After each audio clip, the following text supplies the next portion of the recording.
Hey there, thanks for tuning into Duck Bricks. I'm Chris, and it's that time of the year. The Ninjago summer sets are here, and we're going to be kicking off our reviews of the brand new sets with the Temple Bounty. This is arguably one of the most anticipated Ninjago summer 2025 sets, and is kind of a successor to the original Ninjago movie bounty, which is widely considered to be one of the best Ninjago sets of all time. But does the Temple Bounty live up to the hype? We're about to find out right now. So let's jump into this early review.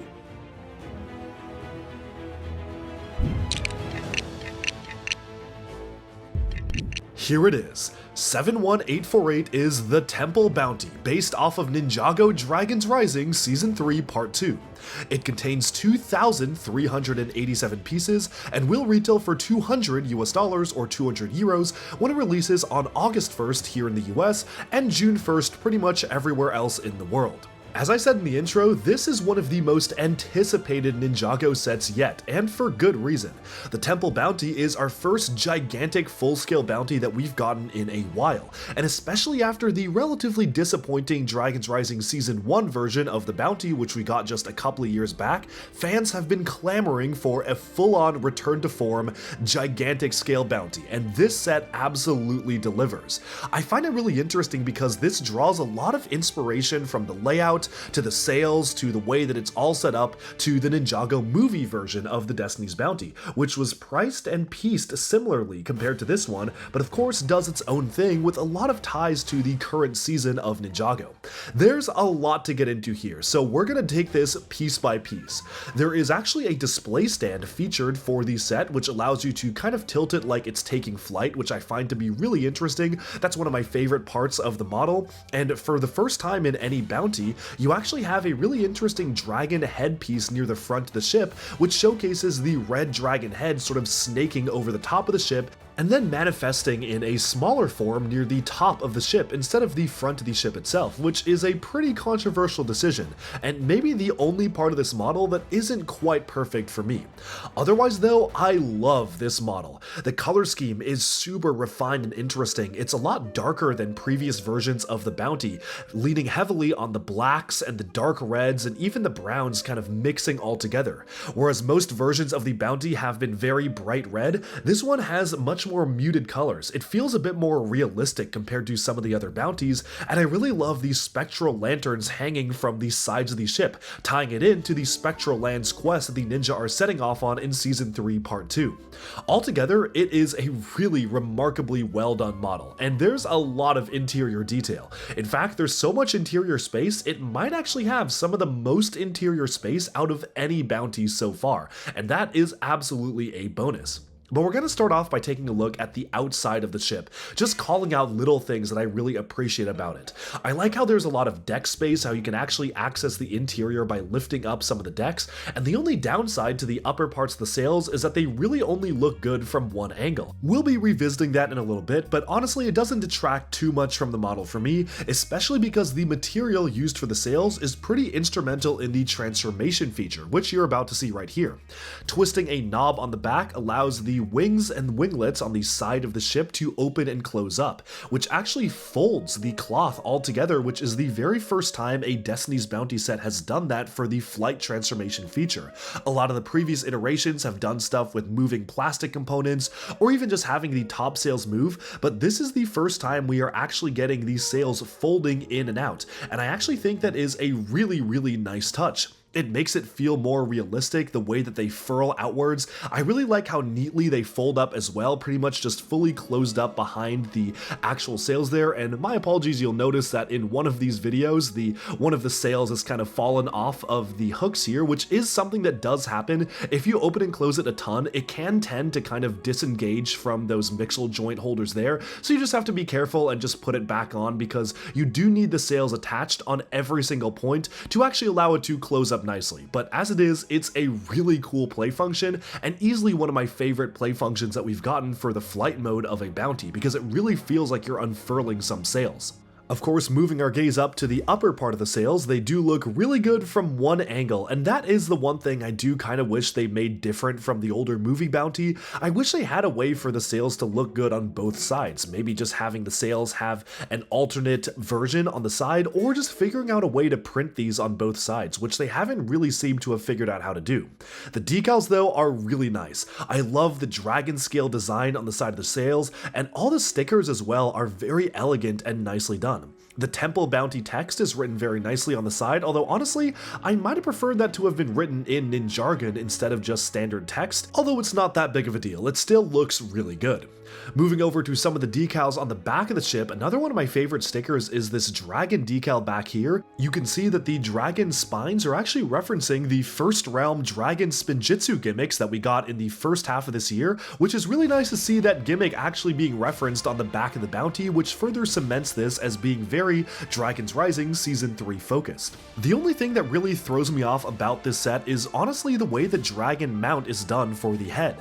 I don't mind the fact that the dragon arcs throughout the ship. I actually think it is a pretty nice touch, but it feels just very tacked on. It feels very small compared to the rest of the ship. It's super skinny, and honestly, I would have preferred if they just had done away with that entire look and decided to put a large dragon head in the front of the ship instead. Having that be fully brick built as a giant centerpiece, I feel like would have really cemented this ship as one of the most solid bounties. But as it is right now, I'm just not the biggest fan of the way they pulled off the dragon. I'm about to share a very minor detail from some of the early release episodes of the show, so if you don't want to know about those at all, please just skip ahead to a further timestamp, but looking at how this looks like in the show, it is very strange because the actual animation model does have a giant dragon head on the front, and honestly, it makes the model look a lot better. It is really weird that maybe that was something that was considered in development. Sometimes these animation models are based off of prototypes or unfinished models, so it is especially strange if they were in fact planning a large-scale dragon head, but then just decided not to, especially because it literally looks better in the show because it has that large dragon head. But I guess we may never know. Going back to the ship though, let's take a look at the stand underneath, which is actually a really nice touch. I feel like this model in particular really bridges the gap between a play model and a display model, and that's absolutely something they wanted to get across by putting this together. There's a very simple black display stand that rests right underneath the model, which is actually built in a more clever way than you'd imagine because they actually include room for you to scoop it up so you can grab the entire bounty and sort of keep the stand attached at the same time. There's room for your fingers underneath, and it is very intuitive as to how to pick this up even with the stand underneath it, which is something I really appreciate. And especially for folks who want to put this on display on their desk, it looks really good angled forwards and upwards.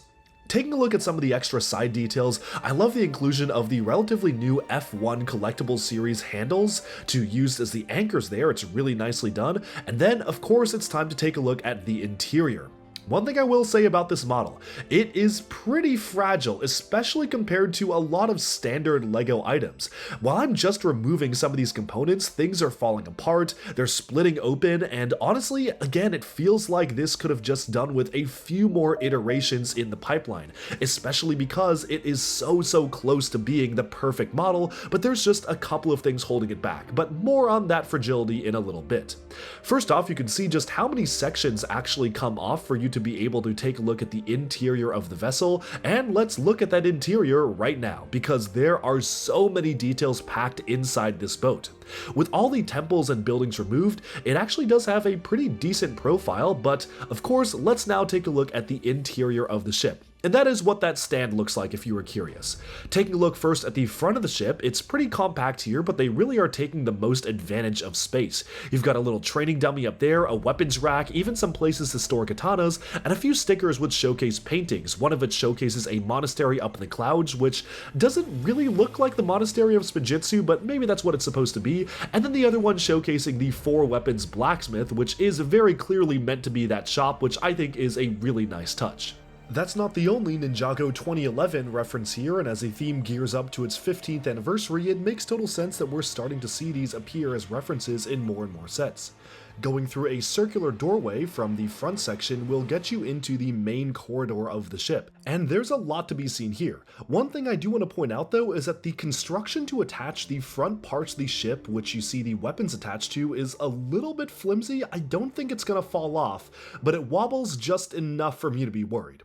Moving into the main section, there are some nice details like a little bonsai tree as well as a sticker with Aaron and baby Ryu. There's a reference to Fritz Donegan the Starfarer, as well as the rebooted spaceship, which you can see right there. Pretty cool to see that on a video game console. And you also have a whole area dedicated to serving sushi, so it looks like they kind of have a restaurant on board, which certainly is very different compared to other versions of the bounty, and something I really appreciate. Going on to the other side, there's a nice little table with some floor seats which you can sit on to eat your sushi, and then there are some nice little references like Pixel and Zane showcased in a photograph there, as well as Master Chen's delicious noodles! An advertisement for Master Chen's noodles on the side of the ship there, plus a Dragon's Rising pendant and a heart. As we move into our next cabin here, again you have a nice circular door, you have some sleeping areas as well as some shelves for the ninja. You can see there's a reference to the store as seen in the Ninjago City Workshop set, showcasing Kai's climber mech on the same style of box that we saw many times throughout that store as stickers, which is pretty nice to see that actually being replicated in a different set on this item here, which is very, very cool. And then on the other side you have an alarm clock and a small lamp, and yes, the alarm clock does read 2011, which was the launch year for LEGO Ninjago. This is definitely the most bare bones part of the ship, and that makes sense because a lot of the interior space here is taken up by the mechanism to actuate the flying function of the sails.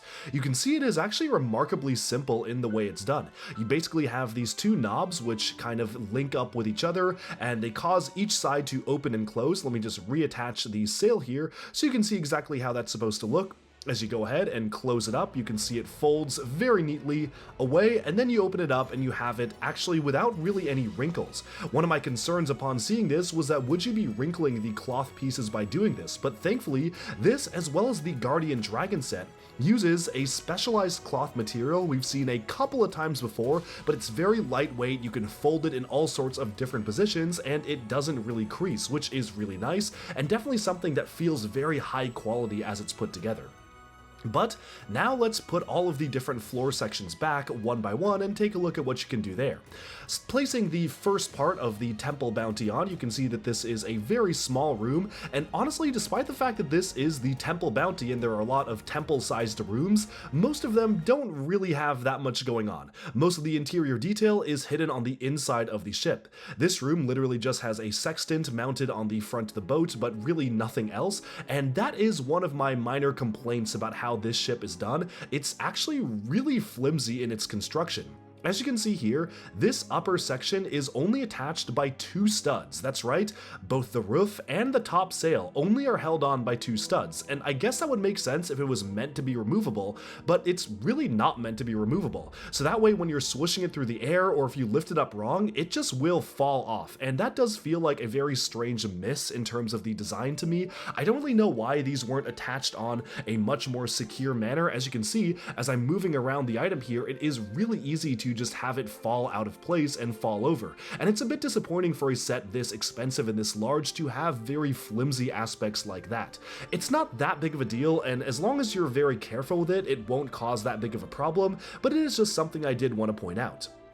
Going on to the main deck here, one thing I do appreciate about the set is that there actually are easy ways to access the interior without having to remove all the levels. As you can see, you can open up these dark tan doors here and they act as floorboards which showcase the way to access the interior part of the ship. It's a nice touch, but it also means that this is once again a pretty flimsy section because a lot of it is just doors that are able to open up. Going to the back cabin, this is another area where there is a little bit of an interior, but honestly there's not that much going on. You can use the reveal blades, which were prismatic steel blades recrafted in the realm of Imperium, to be able to hold the blades over this map and reveal some hidden details. Of course, you can see like a Thunderfang sort of design lurking in the Well of Souls in the Spectral Lands and a map to go through them. And then as you raise this up, there's actually a pretty nice command console here, showcasing the way to unfurl the sails, some some targets on the radar, and a couple of extra lights. It's very basic for what it is, but I do appreciate that they did have at least some sort of a console on the inner section here. There's a couple of other small details like a gold trophy as well as a little bit of a food box or a tea box, but other than that, not much else to see in this interior section, and mostly it just lifts up to be able to cover up the bottom base of the set. Moving on to the next layer here, this is the steering wheel, and that is basically it. Aside from the steering wheel plus a small grate to allow you to access this upper level, there's not much else to see here. There's a telescope sticking out of the back, sort of similar to the original movie Destiny's Bounty, but otherwise this is a very basic part of the set, and yes, it does suffer from the same issue as the front part, in that the sails and the roof on the top of this building are just mounted by two studs. You can see how wobbly it was as I just moved it back and forth, and how easily that just comes off in my hands. Maybe this is just bothering me more than the average person, but I don't really know. It was very weird for me to build this and then just keep on accidentally knocking off the sails or knocking off the roof as I moved it around. I wasn't even being that rough with it, and it definitely is a major con of the set to me. Otherwise, once this is fully put together, you do have to appreciate the building techniques and the aesthetics of this ship. One of my favorite details are the usage of these studs on the side techniques with the relatively newer 1x2 slope elements introduced for Speed Champions last year to actually have these dark red slits on the front of the ship. You've got these brand new elements that are kind of like clouds or ghostly trails going along the side of the ship and on the back of it, which are new for summer 2025, specifically for the Ninjago theme, and altogether, it's just a really well done model. You even have a recolor and a reprint of the brand new Ninjago mini dragon head, which we'll also see in the Guardian Dragon shown at the front of the ship here, although again, I really do wish they decided to either brick build or mold a large dragon on the front of the ship, because I think that would have made it look a lot better.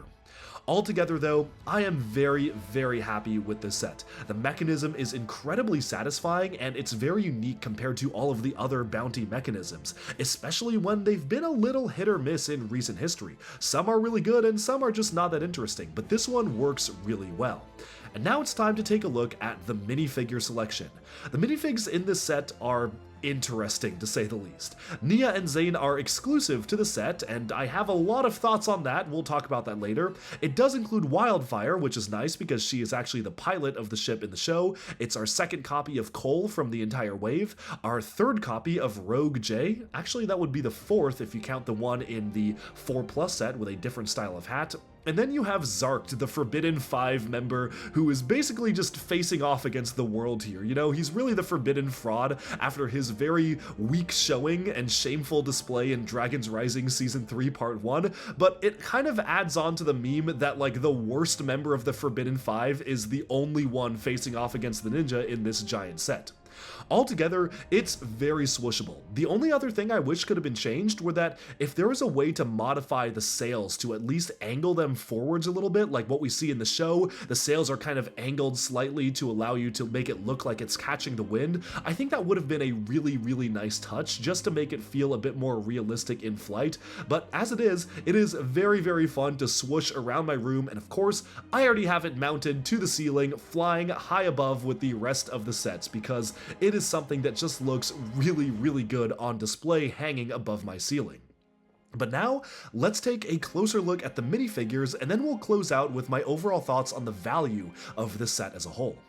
We're gonna start off with Zane here, who is exclusive to this set. This suit is actually non-canon since Zane is largely absent throughout Dragon's Rising Season 3 Part 2, but it is a very nice suit. The highlight is the dragon armor. It's a new dual molded component which showcases a dragon head alongside some bamboo details and is one of my favorite new Ninjago armors. There's only one big problem with it, and it's the same problem that most of these dual molded armor pieces have had for the past few years, and that's that you cannot actually pose your minifigure heads with this mask on.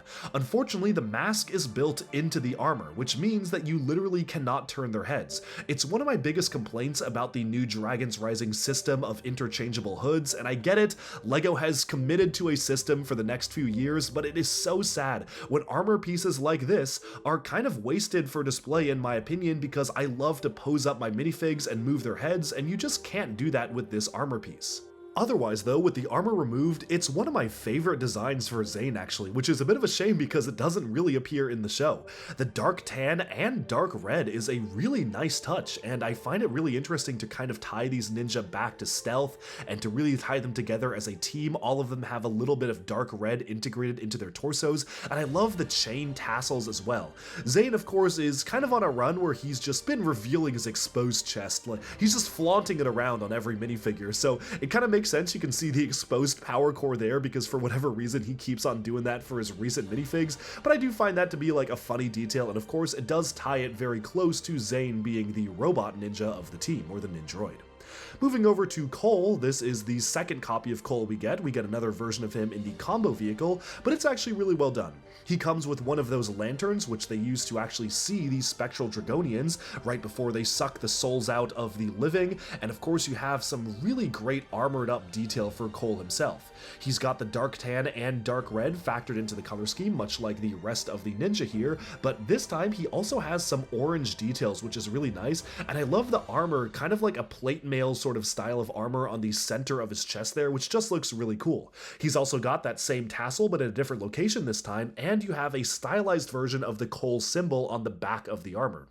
Once again, great armor piece, just wish that you could actually have it such that you could remove the mask, because again, it just feels like it's so limiting in its possibilities, and I've already chopped up one of the armor pieces just to be able to showcase what the head looks like underneath, and I hate modifying pieces. I'm a purist in almost every other way, but I love to be able to pose my minifigures and photograph them, so I just had to. Moving on to Nia here, I've chosen to have her wield the Reveal Blade, which I guess is the first time I'm talking about these on the channel. It's a really nice piece, dual molded in transparent red and gold, which is such a slick color scheme. I also think this is one of Nia's best suits. It's a nice blend between the light azure as well as the gunmetal gray silver coloration, which was introduced for the Ninjago movie, and once again, you have that dark tan and dark red detailing, which just makes the minifigure feel a bit more serious in a sense. It's like the ninja are delving into a darker territory, and I really appreciate that they really tried to make the team feel cohesive without making all the suits feel the same. You have elements that are shared throughout all the suits, but they all stand out as unique for the ninja. Like for instance, the elemental kimono design kind of rippling across the torso there is a really nice touch. You can see kind of like a wave going across the torso. Just once again, really wish that the mask wasn't molded into the armor, because this is a very, very well done armor piece. Moving onwards, we'll take a very quick look at Jay in his rogue alter ego here. This is identical to the minifigure released in the first half of the year, so I don't really have that much to say about this one. The only thing to note is that this time he is using golden dragon nunchuck pieces instead of the black ones, maybe signifying that he has kind of been a part-time member of the ninja team nowadays, and of course you can remove the armor and the mask to showcase a very angry expression underneath, with no alternate expression because of course that would have been visible with the hat. It's a very good minifigure design, and I really love the dark tan components with the fur over his shoulder, the lightning details on the torso, which as we saw in the part 1 mid-season finale, actually lit up as soon as he used his lightning powers. So overall, I'm a big fan of this minifigure. I just wish that in the first half of the year we at least got an exclusive head to showcase the red goggles which mask his identity, even though it is very, very obvious who it's supposed to be. Moving on to Wildfire, this is again a repeat not just from the first half of this year, but from last year as well. Strangely enough, none of the 2025 sets that include Wildfire include her armor piece, which is very weird. It's a big miss to me. I don't know why they didn't include the armor piece for 2025, other than maybe if they're phasing that piece out or discontinuing it. I don't really have an explanation for that. And then Zarked is Zarked. Zarked appeared in the March wave of Ninjago, and I really like the specialized Japanese hat that he has on. It's a really unique piece. He does have an alternate expression, which I would argue isn't really necessary because most of his face is covered by the hat, but it is what it is, and he does have a slightly longer blade for his chain weapon this time. Altogether, this is my favorite version of the bounty in a long time. It is very hard to complain about a $200 price tag, especially compared to a lot of the very, very expensive and arguably overpriced sets we are getting this year.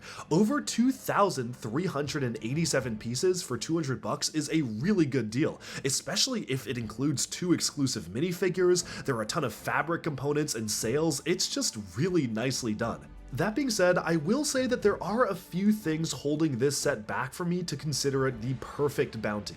One thing is the dragon head, as I talked about ad nauseum. I really am not a big fan of the way they pulled off the dragon head in this particular set, and it just looks so much better as a larger dragon head as we've seen in the animated version of the model, so I don't really understand why they didn't do it for this. It's nice to get a recolor of the newer style of dragon head, but not at the expense of having a really nice figurehead at the front of the bounty. The mechanism to make it fly is really good, but I also wish that these sails had some sort of way to be angled or maybe even folded outwards, sort of similar to how the movie bounty flew in the original animations, which kind of had a similar sail getup, but then allowed the sails to have a very cool mechanism to fold downwards and act as wings. I think it would have been super cool if they attempted that sort of mechanism in this set.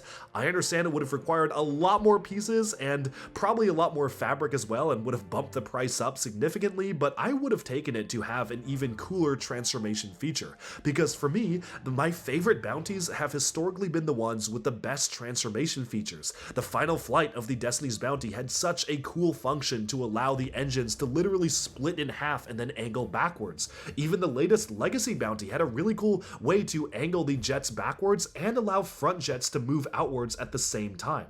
I just feel like this is almost the perfect bounty. The interior is so good, the detailing is amazing, the color scheme is excellent. It's just little things like the fragility, the fact that the front and back sails are mounted on literally just 2 studs. Little things like that just hold it back for me from being my favorite version of the bounty. I think that honor still has to go to either the Legacy one or the movie one. But this is still a very, very worthy set, and it is remarkably good value, especially compared to some other sets in this very wave of Ninjago. And if you don't own a bounty yet, this is the one to get.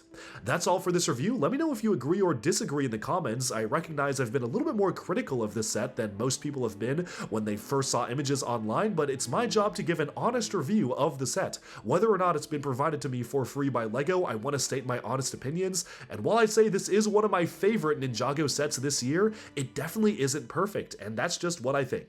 Thank you so much for watching, and let me know what you think of the set in the comments down below. Will you be picking this one up or modifying it yourself? That's one thing I really want to see. People trying to modify this to make it even better, because it's so close to being really, really outstanding.